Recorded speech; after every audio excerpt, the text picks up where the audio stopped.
Welcome back to another episode of The Mucky Middle. I'm Nick Hunter, CEO and co-founder of B Corp creative agency Paper Moose. Today we are going deep tech. I am joined by partner at Main Sequence Ventures, Phil Morle. We chat about his origins as a fellow thespian, to being sued at Kazaa, to becoming a company builder and leader at the forefront of the venture community in Australia. I absolutely loved our chat and his insights on navigating the thrilling yet chaotic world of startups and the importance of playing the infinite game in business. This is The Mucky Middle. All right, well, let's jump in, hey? So, Phil, thank you for joining The Mucky Middle. It is a great pleasure to be mucky with you. So, Phil, how would you describe yourself? Like, before we sort of jump into your background, but your role at Main Sequence? Well, the official answer is I'm a partner at Main Sequence Ventures, which is a deep tech venture capital fund focused on investing in science-driven companies. The more personal answer would be that I'm a company builder at heart. I like the environment of a blank page and the opportunity to fill it up with the most valuable, magical thing I possibly can. And so I spend a lot of time doing that here at Main Sequence. And it's an important job here at Main Sequence as well, because deep tech companies are very challenging to start and have so many dimensions to get right. And are usually co-founded by people who are geniuses not in their ability to start a company, more in their ability to invent something that no one else has thought of before. So the combined forces work together pretty well, and that's what I do every day when I come to work. Well, that's far better than what I would have tried to summarize. So okay. So I guess I always like to start this with like understanding you are where you are now, but tell me about young Phil. Like, what did he want to be when you were a kid? Like, what did you want to be when you grew up? I think I've always been, from my earliest moment, very driven, very curious. And I'm not sure I really knew what specifically I wanted to be when I was very, very young. But I think when I was very young, I was unwell with various things. And what that has done, which is a positive for me, is, from the age of 5, pretty much, I have been very hungry for life and make the very, very most of every single minute of every single day to have the biggest impact and get every drop of value out of life that I can. I think I grew up in a family that was very, very technical. My father made printed circuit boards early on, was a sort of electrical engineer, and became a sales manager for the big semiconductor companies. And that meant our house was full of computers. We were building computers in the early days. And my brother, really drank the Kool-Aid there, and, went on to become, he's a very important database architect for, the Facebooks and the Amazons and all that sort of stuff today. But I resisted all that early on. I've always had a creative spark. And the first career I knew I wanted to do was to actually be in the theatre business, which is a surprising insight for most people, given what I have that in common. What's that? We do? Yeah, fellow thizps.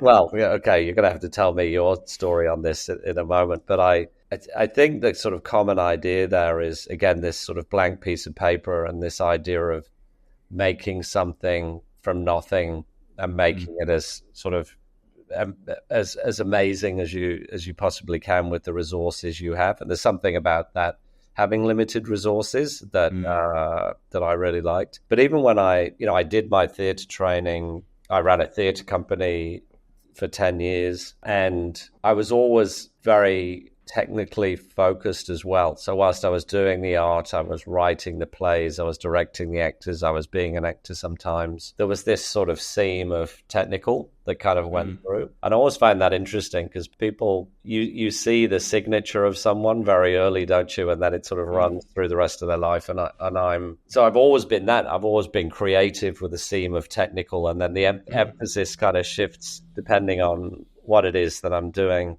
And I just got to the point, at the end of that 10 years, I've been making side hustle money from making websites for people because I was an artist and I understood technology. So I made websites for people. And for the initial 10 years or so, it worked fine. I could keep up, I could learn alongside the development of the technology. And then everything started to go crazy fast with the internet. And I kind of needed to make a choice. I needed to decide whether I was going to stay in the arts predominantly or whether I was going to flip and go over to the technology side. And I decided I would do that. And I thought I would be not entirely happy doing it and thought I would need to spend a sabbatical each year to go and make very pretentious art of some kind for people. One art piece a year. Yeah, exactly. And then I realized I didn't have to do that because I realized what I actually love doing is bringing a bunch of people together and making something. And it sort of didn't matter what it actually was. So yeah, that's I guess that's the genesis of how I got to where I am today. That's amazing. Yeah. For me, it's always been about manifesting creative ideas into reality and needing to have some kind of creative outlet, whether that was in acting or film production or, creating a brand and helping package it, a main sequence venture. Exactly. What was your? Tell me about your acting. Like, what was your experience there? Well, I was an actor in films, TV, theater, and I guess my thing, like Paper Moose, was originally created by a group of artists that wanted to just create our own work. That's how it started. So we started as a production house, and that's right. The idea that we're going to create feature films and TV shows, and then discovered advertising as this incredible way to actually make art and make a living, and that's kind of how it sort of evolved. Sort of 14, but I love that. 14 years ago. I love it, getting that new bit of information about you, because I think Paper Moose does have an edge, which is interesting. And the penny drops and it all makes sense when you've come from a fundamentally artistic background trying to find some kind of creative truth in something rather than just coming from the trying to sell something sort of background. 100%. Well, we've designed the business totally from first principles. We had no idea what an advertising agency should look like. Right. So yeah, I've been molded by other people coming into the business, but I love that the creativeness that's required of building a business. I think that's, and bringing people together, and one person in a team of 30 is such everything counts, and it's always sort of making sure that you have that right mix of the recipe. Yeah, who's on the bus and what's happening there. So I guess, so tell me what happened. So you chose the technical side, and because you've been an entrepreneur yourself, you've built businesses. Tell us a little bit about that journey. Yeah, well, I mean, of course, the theatre company itself was the first business I made, and it's the hardest business of all because it's a terrible business model, right? So, and as is sort of classic me, I decided to do that the hard way by having an ensemble of actors that I worked with consistently every year throughout the year. Which is, a terrible business proposition to them, which is, hey, why don't we work together for the whole year, keeping you busy, but I can't pay you very much. But here's the vision, and here's what we're going to do together. Here's the impact we can have. And I was very lucky to work with some great people over the years doing that, and a very consistent group of people. But that really taught me the true essence of company building, a group of people that make something that other people want to consume in some way. That kind of needs to all add up at the end of the day, and you've probably got very limited resources. So what do you do? So that was a good experience. When I flipped over to the technology side, I was an employee for a little while. I worked for a game company, designing games in Sydney. That was my first job. Then I moved to a company called Brilliant Digital, who were also sort of working on that intersection of media and gaming. So the sort of more creative side of the web development and the digital development was an area that I spent a lot of time working in. And then as part of my job there, we designed the website for this wacky business in Amsterdam called Kazaa, which that was the opportunity for us to meet Nicholas Zenstrom and Jannis Friese, who were the founders of that, and then went on to found Skype, of course. And we made that website, and then it was during that time that Kazaa, which was one of the post Napster file sharing. I remember it well. Was sued in Amsterdam by the sort of Dutch record industry, and that caused the business to move to Australia. And in that move, we kind of built a team here to build the business here and have it in a more appropriate jurisdiction. And I became the CTO of that company. And that was around this mission which was very interesting to me as an artist, which was really the democratization of the new art forms that were emerging, the digital art forms. And at the time, it was super interesting. You might think of it as a combination of, Spotify and Netflix today, but also people were doing a lot of user-generated content. So this was but there was nowhere else to share videos and things back then. So that became the first place to do it. And then the intention of this Australian business was to know it's going to be uncomfortable for the record companies because basically it was the consumers saying, here's how I would like to consume the music and the movies and all that. And we believed that it was not the freeness, it was the accessibility of this celestial jukebox, as they say. That was what people really wanted. And you can see that in Spotify and Netflix today. Of course, yeah. And so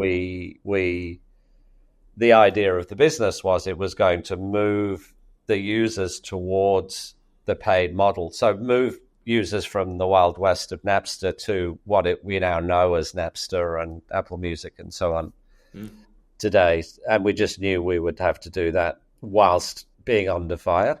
And that's really what happened. We got very, very sued. Eventually it all came to Australia. But I did learn a lot about how international media works. And, I was very privileged to have the opportunity to work on a very large software platform with a lot of users where you could actually release a new feature and watch a curve change. And you actually know whether you're ready. You don't have to wait a week to try and interpret there's the effect. Yeah. So that was a very good experience. When I finished that, I wanted to join another startup. I'd realized that was like the magic me, like working with the blank canvas, but with a whole business and with the technology. And there really weren't any in Australia at the time. I just found myself in one of the handful of startups. And so if I wanted to work in a startup, I had to make my own startups. And so that's what led to Mick Lebinskas and I co-founding Pollenizer. Mick was the chief marketing officer at Kazaa, so that's how we know each other. Right. I didn't know that. And we went to market initially just saying, we'll help you set up your startup. I'm a tech guy, Mick's a marketing guy. If you've got an idea, let's figure out how we can help you and sort of get the whole thing up. So it was very much a kind of jointly selling each other's services to begin with. But of course, Pollenizer then evolved into this machine for creating companies, very, very tiny amount of venture capital. I think we ran the whole thing in the end for 10 years on less than $5 million. And that's including investing in all the companies, by the way. Yeah. And as we scaled the team, it became less about, Mick and Phil walking into a room and doing the magic. It became more about, well, what is it we're actually doing, and how do we do it better, and how do we minimize waste, if you like, in the startup system and sort of have advantage early on. And so we made a whole bunch of companies. We had a very big success in there where we had the idea for a company and sold it to Yahoo in less than a year, which was a very good thing for us and for Pollenizer. But actually, surprisingly, not great for the ecosystem here because all of a sudden big businesses expected startups to grow an in a year. in a year. Yeah. But that was very good. And then we were creating towards the end of it, it's probably most of the accelerator programs that were launched in Australia and Asia, we were part of designing and running the first versions, and again just sort of expanding that. Well, what do you do when you make a company, and how do you be successful there? And the last one of those I did was for CSIRO and all the university academics, and that's how I migrated to where I am today. So you got the full story there. That's awesome. And is there? I guess there's a certain flavor of the main sequence portfolio. How did you come to that? Well, that's quite interesting actually, because I find myself working in areas which I had no prior interest in, really. Just as a student or as a person in life, I now work a lot in food production and biology based sustainable industrial solutions. And I think that's just coming from the environment that I'm in. So I remember when I was designing the accelerator program for CSIRO, the hardest companies were the food companies. So CSIRO or a university would have some technology, for example, that had more calcium in it than dairy. And then what do you do with that? Like, is that like a gummy bear? Is it a drink supplement? Is it added to bread so that you get enough calcium just when you're eating? How does it work? And I realized that a food company is dimensionally difficult because you've got all the usual stuff in a startup, and you've got to figure out supply chains, and you've got to figure out what consumers want, and you've got to get it on the shelves at the shops or wherever you're going to be selling it, or you've got to find your way to sell to a B2B. Regulations as well. Regulations, just a whole lot. And I thought that's a really hard challenge and the kind of thing I really want to step up to. Then when we got to CSIRO and started the build of main sequence, I got very attracted to the ag and food business unit, which is the biggest business unit to this day, as well as being the founding business unit of CSIRO 100 years ago. And that's when I stopped taking food for granted and went, oh my gosh, there is a lot of food to make. The only reason we've got it is because science is innovating faster than climate change destroys yields and that kind of stuff. What can we do? And then this was also around the same time as Impossible Foods ascending. And I thought Impossible Foods is the beautiful example of deep tech venturing, where it's hard to imagine Impossible Foods getting its initial $500 million of funding that it had at the time out of university grants and things like that. It really needs venture to come behind it, as well as the science that the money is spent on. And that's what sort of led us down this path of really understanding food, really understanding this new model of making a food company that's got venture scale. And of course, we founded V2 Food as a direct response to that. But I see we have quite a big food portfolio now as well from that. And then it's the adjacency of that, where we're seeing how industry can grow something and then use that grown crop or yeast or whatever it is to produce other things like building materials or clothing or fabrics or threads or fuel. And that's kind of where I am at the moment. I'm very interested in that because we need to make the world sustainable, and nature doesn't make unsustainable things. So the whole idea of just growing the next industrial revolution seems really exciting to me, and that's really what I'm focused on. From the outside, when what I see you doing is also kind of like weaving together. You have several wicked problems that we need to solve in the world, and a lot of the businesses that you pull together are kind of in support of each other to solve this much larger goal. Did you start with kind of the wicked problem and then see how you can pull together these different, does it happen quite organically, or is it very focused? Well, what sort of happens is when you're doing the work, you kind of get, catch a whiff of something new, right? You kind of, when we were making V2 food, which was focused on the protein and the flavor system, the texture system, the mouthfeel, we discovered that there was also the very important job to do around the fats in the food and the role that plays in a beautiful piece of meat that we all like to eat. And that led us to build the Nourish company, which that's precisely what it does. We kind of figured that out. I think to your question, we have some very high level, what we call challenges. So this one we're talking about now, we call Feed 10 billion people. So it's driven by a wicked problem to solve, as you say, like how do we feed twice as many people with half the planet is sort of is the expanded version of that.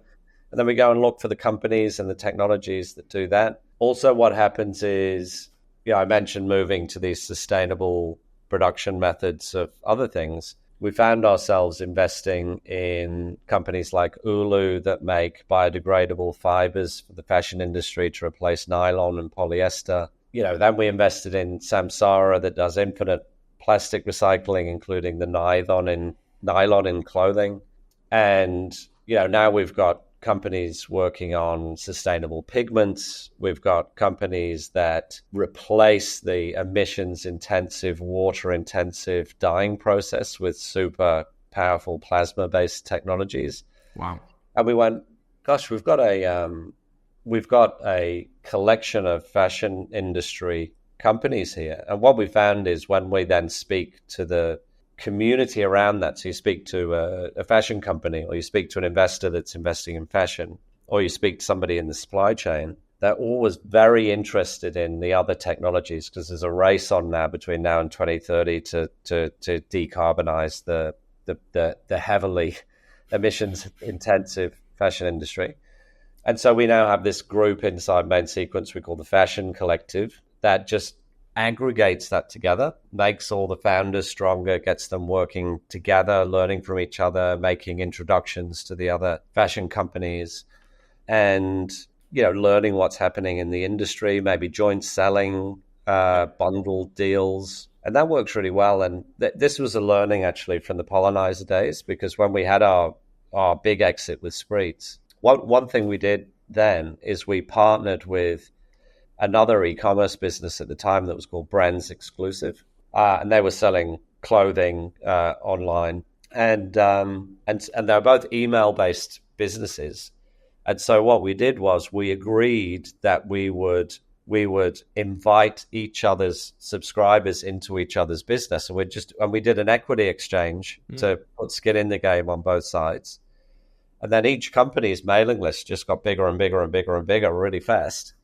And that meant that in both cases, we were the biggest in the country at the time, which meant when an acquisition, opportunity came up, we were the company that people saw. And it was just a very clear learning that we both gained all that value with no extra work, no extra cost, just a little bit of sort of lateral thinking about how we might be able to give each other a leg up as we go. And that now we're finding that works really well across the different subgroups of the portfolio. Super interesting. And what are you looking for when you're meeting founders and you're trying to bring people together? Like, is there certain qualities that you look for in founders? Yeah, I think so. There's a curiosity most of all that I like. Sometimes this is referred to in the venture and startup world as founders that are coachable, and I really don't like that phrase because it implies a sort of passivity, a kind of you're gonna do it an empty vessel waiting for us wise people to coach them on what to do. I think curiosity is a better phrase because it's a founder that is listening to the market most of all and their customers most of all, and where relevant to us a little bit and to other people, to their team, everybody. And you say, that's interesting. How can I make my company more valuable with that information? I think within that group as well, there are founders that are very strong-willed, and there's a personal assessment which is made early on about, is that good strong-willed or bad strong-willed? Yeah. but you need some kind of stubbornness. We call it unreasonable belief that the stuff that everyone else thinks is impossible, you're like, no, I'm going to do this. Yeah. It's kind of a requirement, isn't it? I'm a Taurian, very classic, stubborn, strong. Like it's not really. Once I've got my mind set on something, it's very hard to persuade me otherwise. Yeah, and it's interesting there's a phrase I've heard actually from my theatre career, which is "hold on tightly, let go lightly." Yeah. So it's kind of how do you have that conviction which will get something over the top of the hill, but still listen and be able to sort of change your views if that's the best way. So strongly held beliefs, lightly held. That's right. So is the stubbornness good stubborn in that it gives you the momentum to last and be resilient, but you will listen? Or is it a stubbornness where you're just not listening and the market is telling you what you're doing right now isn't going to work, and it's giving you clues about what might work, but you're just ignoring it because you're too stubborn? You got to be looking for all of those breadcrumbs to grandma's house. That's right. I think that goes to another factor as well, which means a lot to me, is the ability to synthesize. And especially if you're making a deep tech company, which is typically being built in an environment that does not yet have a market. It's a completely new thing with a completely new proposition for a market, which you don't really understand yet. It just means the founder has to, that's their main job, is to just bring in all these streams of information and then try and express that back out again as a synthesized solution. Like reading the tea leaves of... And also, I can't imagine how difficult it is to make sure that when we are actually at a product stage, there is an audience for that and that the market exists. Like, what have you found in terms of that? Well, I think the most actionable concept for me in the last couple of years is one that Andreessen Horowitz coined that they called market annealing. I always find this interesting in life when someone puts a name on something you've been doing, but you didn't really know you were doing it, or you didn't really sort of productize, if you like, that area of focus. But what they mean by market annealing is the work that we do to actually forge the market at the same time as the product. So we talk normally about product market fit, and that's this idea that there's a market out there and we need to adjust our product until it intersects nicely. The problem is when there is no market, you actually have to work on the market side as well as the product side. And they call it annealing. I love the analogy because it's like you have to anneal metal in the blacksmiths by just heating it to phenomenal temperatures and then hammering the bejesus out of it. And then that creates the conditions for the metal to merge together and form with a strong bond. And I think that's a big area definitely for the companies. It's definitely an area where these things like that fashion collective that I described matter, because everyone's synthesizing together on the emerging market and trying to understand what it is. And then it's also a really important role, I think, for VCs to play. I think we're the kind of, a head team on the runway of the market annealing process, right? So it's kind of, what can we do with government conversations, funding opportunities, readiness for the next wave of talent that's needed, having the conversation with companies like Paper Moose on what is the language we all use together so that the market is going to understand what we're building together, all those things. So it's very much a job. It's not and I think it's important because product market fit implies that you just have to get your product right and the market will sort of match. And really, it implies you don't have to do any work on the market side because it's a thing that exists. But actually, you do need to do something on the market side. And when you do, and you bring the market into materiality quicker, then great things can happen for the company and the products. Yeah, and create that need. That's really interesting. And what's your experience been like? Obviously, we've worked together in the packaging side of a lot of these businesses and the branding. Like, how important have you found that side of things? Incredibly important. I mean, and especially in deep tech, right? If you're a B2C entrepreneur and you're selling, drop shipping, blankets on a website, you know instantly that you have to be very, very good at packaging and marketing and the visuals and how things are presented and the story behind the business, because that's essentially what it is.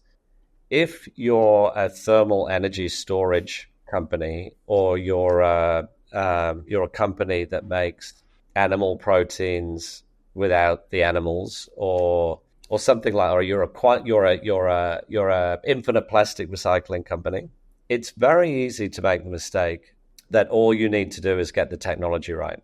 Right. So if we build a piece of infrastructure that you can put PET plastic in the top, and then brand new monomers ready for brand new PET plastic come out the other end, that's all you need to do. And then you just tell the companies that need that it's there, and then, like, the field of dreams, the magic happens. And of course it just doesn't. And I think in the first instance, you've put no effort into explaining what you do in a not only a clear way, but a beautiful way, an inspiring way. No one really wants to work with suppliers who are boring, uninteresting, uninnovative, right? You want to work with something that you're proud of, that you understand, that you can tell other people in your organization, which is again another big thing. Like, you may like it, you may understand it as a technologist, but now you have to go and tell the CEO or the board to invest all this money in it.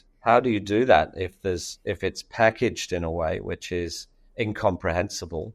But I would also say that it's not just a skin deep way of making something essential look beautiful. It's a two-way conversation. So you're kind of making this thing. You say, how do we help people understand that and get excited by it? You go, that's interesting. What if we actually change the product so that it resonates with that idea that we've just discovered in the presentation? Because it's kind of an element of that synthesis as well, of making sure that we're getting to that really sharp, pointy end. Exactly. So that it's super clear and easily digestible by people. And we have this, we have a conversation internally a lot around, is this packaging really important for the things which are these super deep tech things, like we were talking about. We have a company that does distributed energy storage using hydrogen, and so there's one version of that where you sort of say it just needs to sell its boxes to energy companies, right? And so there's no B2C part. There's no point in doing something. But just, off the top of my head, knowing what's coming up this week, what if we powered the Melbourne Grand Prix with these storage boxes? Because is it possible that the very business people we're trying to convince to become a customer walk past that and go, oh, wow. And then they associate that with the Formula One and that kind of high precision, sexy sort of environment. And, that helps them have the edge over the 25 other companies doing the same thing. I think it's also so many of the businesses that you work with, like, what they do is like magic to most people. And it's often shown in ways that it is very not magic. It's some pipes. But exactly. Like, no, what you're doing is incredible. And this is, you're bottling magic, and how can we show it in a way that is exciting and thrilling? Yeah. I think it's always funny that B2B is often thought as brand is less important in that space. But you have much of a one-to-one relationship with businesses. All of my suppliers and the people I work with, I have a very personal relationship with, and their brands and who they are is so much more important to me than, say, a peanut butter that I'm buying off a shelf. Yeah, it's interesting that. It's so important. I do find it makes an enormous difference between the what would we call it, like even the conversion rate of interest to action in potential customers. Like and you see it a lot in the eyes of deep tech founders. They're so smart, the stuff that they're developing, but they assume everyone else just gets it straight away. It should be obvious. And then they start to see that as they pitch it to people, there's some, they're not getting the resonance off the person that they're speaking to. They're kind of not getting it. They're not immediately feeling excited in the way that they're excited. But then you do the work, the kind of work you and I have been doing together, and we properly frame it up so that it's exciting, it's clear. Got to put on a show. Yeah, that's right. And then they go, wow, I saw the twinkle in their eye, and they understand it now. And that it's sort of, and actually getting to that moment in a company is really important, because then they understand, that why they understand then, like inside, why they have to do it. Yeah. Interesting. And then often a lot of these founders are coming to you as scientists. They're potentially engineers. How are you building these founding teams? Are they coming to you naturally as a group, or are you sometimes helping bring parties together? Like, what about that? We need to do a very specific task there. So usually, so we do invest in companies that are completely formed. That is part of what we do, and that's great. But it's very common in deep tech to have a company which is a scientist in a lab with an idea. None of the other roles probably don't even know what roles they should have in total, and let alone know the people and have them all lined up. So quite a lot of our work is helping to recruit and bring together a broader team, and understanding what that team should be, and what order to kind of hire them, related to how much money there is and how you sort of stage that team build. When we started Main Sequence, we had a very strong bias towards a scientific founder who might be in a university, needing to carry that flame into the company, almost become the CEO of the company, to leave the university, become the CEO. And we have some founders that have done that, and some of them are the best founders in the world, even though they happen to also be great scientists as well. But we've learned to be a lot less dogmatic about that, and we definitely recognize that there are some scientists who operate best in a different environment. So, for example, there are some scientists who they operate almost like a scientific equivalent of a venture capitalist, and they operate across a whole range of opportunities and science fields in the context of a whole bunch of resources. So they might have access to a lab over here and a lab over here, and they know this person in the United States, and they've got 5 PhDs over there here in the corner. And that's super valuable for them to stay in the university where actually they want to be as well. And so some of our companies become a job of having a relationship with the university, and a lot of the initial work happening there, and then over time a team grows inside the company. So there's all different versions of it, but in nearly all cases, Nick, to answer your question, there is the need to build a team, and it's a very important part of the job. It's like arranged marriages. Yeah, I'm super interested in that, because I obviously we started with 5 founders, and we were in our early 20s at the time, and didn't have any idea of what the business would evolve into and what it would become. And your needs and who you are as people change over a long period of time. So it's very hard to understand how to find the right founding team. And it's interesting to then sort of focus on that as a role and try and matchmake teams. And some people are skeptical of that, and there's some truth to the fact that it's kind of hard to force together people. On the other hand, in the same way, you could say that this sort of random coming together of people who happen to be mates, who may actually be a terrible team of might not be what the company needs, right? Yeah, you create a very dysfunctional group of friends and lose on the way. Yeah, so at least when we do this process, it's very deliberate about what do we need. Even do these people like each other? Do they seem to fire off each other? Actually having that deliberate process around that. And are you looking for different qualities amongst them so that, this person has these strengths, this person can be their yin to their yang? Are you sort of looking at Yeah, I that think as so. like I think so.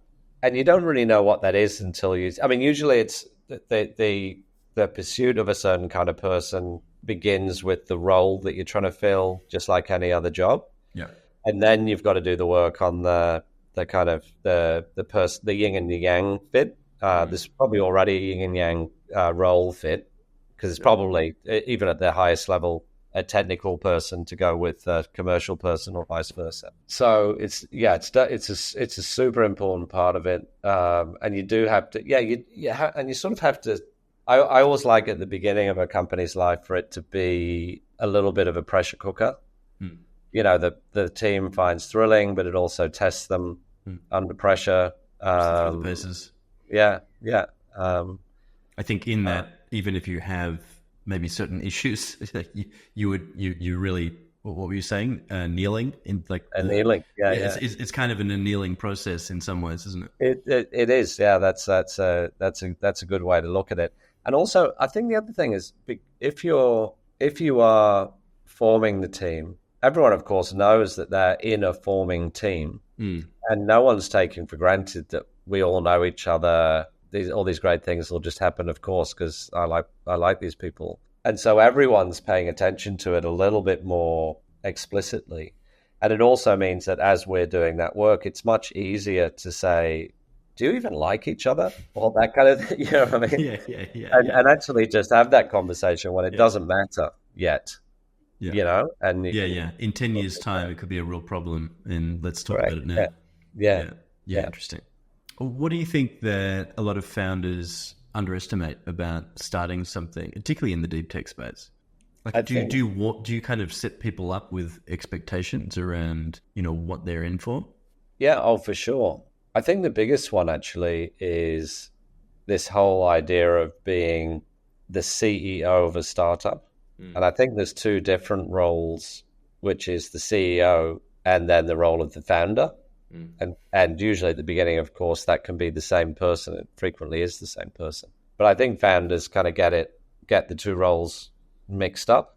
And how I sort of differentiate them is, if you founded a company, you're always the founder. You're the forever founder, whereas the CEO, to your question, I think that's the hardest job in the world, because there's no playbook. You're very unlikely to have had all the experiences. You're very likely to have to learn like crazy just to even stay on the ledge you're balanced on every single day. You're probably very, very lonely and sort of isolated on that pedestal of having to kind of lead the team and be responsible to your investors and all that kind of stuff. And so it's kind of, we always say at the beginning, like, let's go on a journey together, knowing it's damn hard, like it's superhuman hard.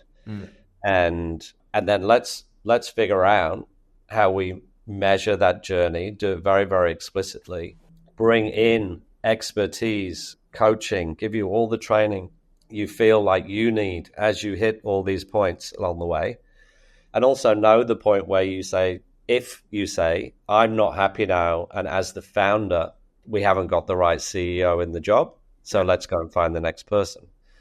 And that's been quite profound in the kind of behavior shift in people. So again, it's just like, to your point on grounding people with the idea that a whole bunch of things are going to be hard, then it's okay, because it's normal. Like, bring it on, like, let it be hard.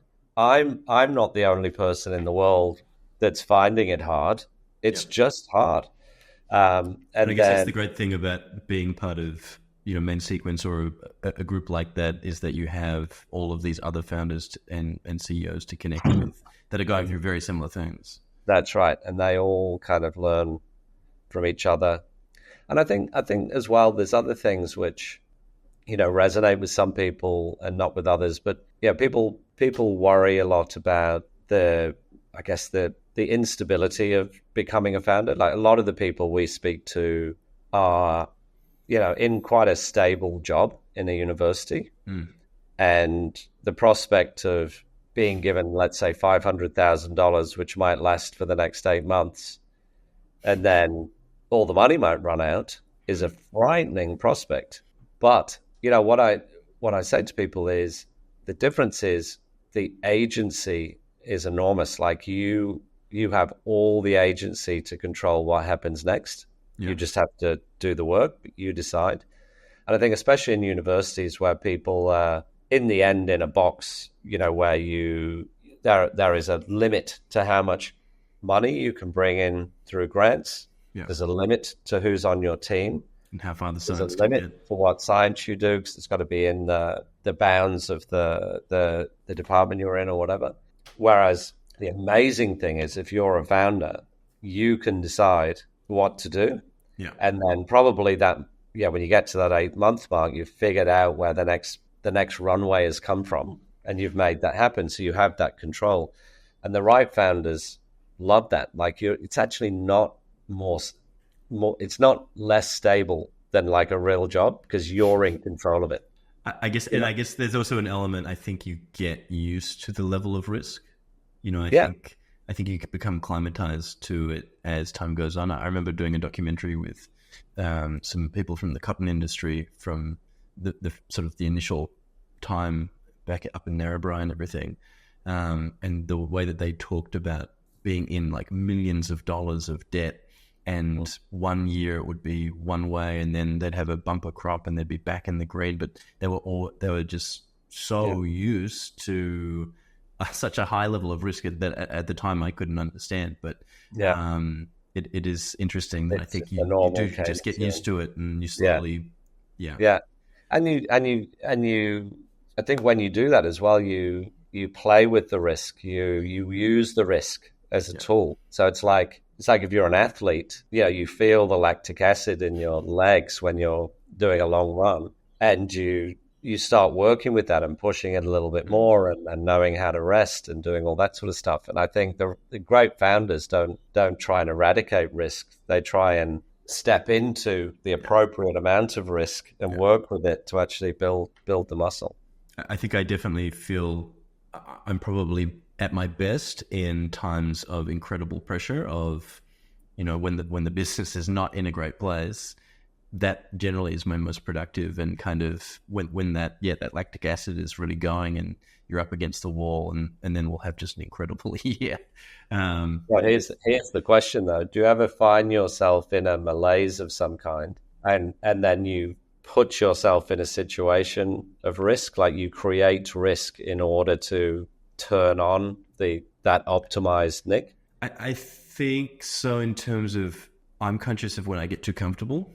And that's when I feel like, okay, we need to bite off something a little bit more than we can chew, expand the business into an area that we're not super familiar with, or that sort of thing. So that's generally what will happen. I mean, we've gone through like 5 different evolutions of the business in the last 14 years. So it's, every time we're just killing it, and it's awesome. It's like, okay, what's next?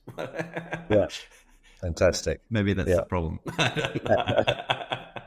No, that's what makes it fun, isn't it? That's it. Agency we were talking about, and if you were working at a big agency somewhere, you wouldn't have that option. You just sort of And I just liked, as what you said earlier, of like really, pulling those threads on what I'm curious about and what I think is interesting, and then pushing us towards that direction, and then suddenly that'll be a whole other business unit. Or I find that really exciting, and being surrounded by incredible businesses and jumping in and out of so many different sectors that I would not normally have the insight and understanding about.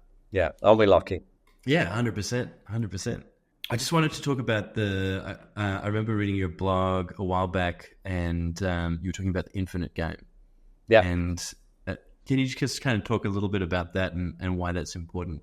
The infinite game is the idea that most of us play finite games in our life. So, for example, we try to be the winner at something. We try, and if we've got competition in the market, so for example, main sequence, we want to be the best venture capital firm in Australia or in the world. So it means we've got to beat Blackbird and Attree and all the other funds. And it's the insight that actually when you do that, you kind of make yourself smaller.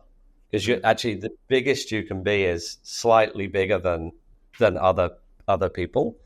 And the infinite game is one where you're just, the game never ends. And if it's a little bit like we were saying about risk, like do you create the risk so you step on to the next level? It's when you can see the end of the game. So if you could see yourself beating some competition, then you've got to find bigger competition. You've got to change the rules of the game, and you've got to sort of go next harder. Big, hairy, audacious goal. Exactly. And then you know, even when you're thinking about, you know, your enemy and, you know, and people you don't like, it's like, well, how do you make that an advantage? How do you get to know them? How do you sort of know how they're thinking? And what I like about it from a resilience perspective is it means you're indestructible. Because actually, people might be trying to beat me, but I don't care because I'm not playing their game. Yeah. I'm in it to keep playing. Yeah, that's right. That's right. So it forces me to be always find the way forward, always be positive, always not let myself get into a kind of, you know, competitive stew with something. Yeah, I talk a lot in my work about radical collaboration. That cauldron that, you know, came out of that whole idea where before there was a whole group of competitors trying to get something hard up and everyone doing it a little bit and not quite getting there. And, you know, we began that, getting all the competitors into the room and saying, right, we're not leaving this room until everyone's got a job and we're going to get this thing done. And now Cauldron exists, and it's got customers and it's got government people helping them, and everyone that was doing it independently in a finite game turned it into an infinite game. And now we're moving forward as a country with this amazing company at the heart of it. So that's the infinite game for me. Do you see people jumping on that from other VC funds or? Yeah, I think so. I mean, not explicitly. I mean, I would love it if we did get to that where we all talk about the infinite game together. I mean, I will say actually, there's I think most of us VCs remember the day when there was no VC in Australia and there were no super funds investing into VC, and that was the refrain each year. It's like, why isn't this massive super fund industry investing in this new asset class? And today they are. And it's very, very positive. And the risk that we do all talk to each other about is that we play the finite game and we compete to the extent that some VC funds fail, which means that then some super funds feel like it's too risky, that invested in something they shouldn't have invested in. And we all, as an industry, start to go backwards. So it's on levels like that where we must play the infinite game. Similarly, you know, companies that are in the old protein space or new quantum technology companies, we really shouldn't be competing to the extent that we damage the other companies, because there's no market for us to compete in yet. Back to the annealing, we actually need to all help together to build up that market. And again, like some of the work we're doing together, what are the words we all use together and things like that, so that we all rise. And then one day, let's hope we've got a market that we can compete to and have common language and all of that. Yeah, that's right. Amazing, Phil. Well, just one last question is I always finish up on, if you could tell your 20-year-old self a piece of advice, what would it be? It's going to be all right. Keep going. Awesome. Thank you so much, Phil, for joining us in the Mucky Middle. Thank you, Nick. Thank you so much. Thanks for listening to The Mucky Middle. I hope you enjoyed this episode as much as I enjoyed having the conversation. If you did, please hit the subscribe button wherever you get your podcasts, and if you feel so inclined, give us a review. It really helps other people discover the show and gives me a little dopamine hit as well. If you'd like to get in touch, you can find me on LinkedIn or shoot me an email at nick@papermoose.com.